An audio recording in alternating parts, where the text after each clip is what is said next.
सत्याचा आवाज, खोट्याला चोप देणार. आपण पाहत आहात जनशक्ती लाईव्ह न्यूज. निर्भीड बातम्या, निडर पत्रकारिता. मोठेवाडी दुर्घटनेची पाहणी, मृतांच्या नातेवाईकांना दिला धीर, शासनाकडून मदतीचे आश्वासन. जत तालुक्यातील मोठेवाडी आसंगी तुर्क येथे यात्रेदरम्यान घडलेल्या दुर्दैवी घटनेनंतर परिसरात शोककळा पसरली असून विविध मान्यवरांनी घटनास्थळी भेट देत परिस्थितीचा आढावा घेतला. दुर्घटनेत मृत्यू झालेल्या भाविकांच्या कुटुंबियांची भेट घेऊन त्यांचे सांत्वन करण्यात आले. तसेच शासन स्तरावरून जास्तीत जास्त मदत मिळवून देण्यासाठी प्रयत्न करण्यात येतील असे आश्वासन देण्यात आले. वादळी वाऱ्यामुळे मंदिर परिसरातील भिंत कोसळून अनेक भाविक जखमी झाले होते, तर काही निष्पाप भाविकांचा दुर्दैवी मृत्यू झाला. या घटनेमुळे संपूर्ण जत तालुका हादरून गेला असून गावात हळहळ व्यक्त होत आहे. दुर्घटनेनंतर प्रशासन, पोलीस यंत्रणा व स्थानिक ग्रामस्थांनी तातडीने मदत कार्य सुरू केले होते. घटनास्थळी भेटीदरम्यान दुर्घटनेची सविस्तर माहिती घेण्यात आली.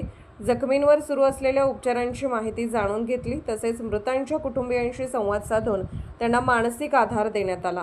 या दुःखद प्रसंगी आम्ही तुमच्या पाठीशी ठामपणे उभे आहोत.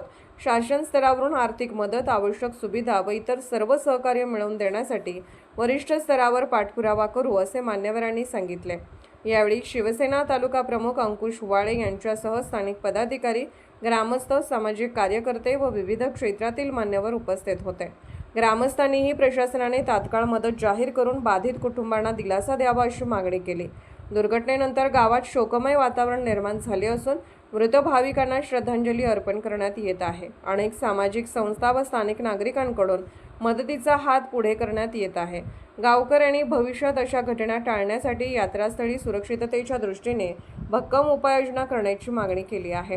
दरम्यान प्रशासनाकडून दुर्घटनेच्या कारणांचा तपास सुरू असून बाधित कुटुंबांना मदत देण्याबाबत कार्यवाही गतीने सुरू असल्याची माहिती मिळत आहे.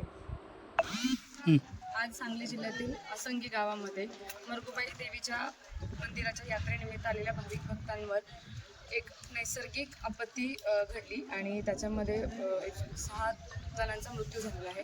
तिथे आज घटनास्थळी आम्ही भेट दिली आणि पाहिलं तर त्या भिंत वादळी चक्रीवादळामुळे भिंत कोसळून तिथे मृत्युमुखी पडलेली लोकांना आमच्या फाउंडेशनच्या तर्फे आम्ही एक मदत केलेली आहे आणि या परिवाराला, आमच्या पूर्ण परिवारातर्फे सगळ्या परिवारांना आम्ही भावपूर्ण श्रद्धांजली अर्पण करत आहोत. या सगळ्या घटनास्थळी आम्ही हे सगळं पाहत असताना आम्ही एकनाथ शिंदे साहेबांकडे आणि आंबेडकर साहेबांकडे आणि मदतीचा हात आम्ही पुढे हे केलेला आहे.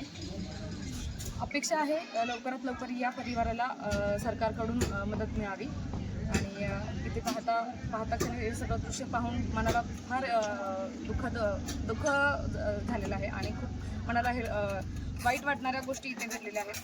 त्यामुळे ईश्वरचरणी प्रार्थना करते या संपूर्ण कुटुंबाला आणि या सगळ्यांच्या परिवाराला देव यांच्या सगळ्यांच्या आत्म्यात शांती देईल. जनशक्ती लाईव्ह न्यूज चॅनलला लाईक करा, शेअर करा आणि सबस्क्राईब करा.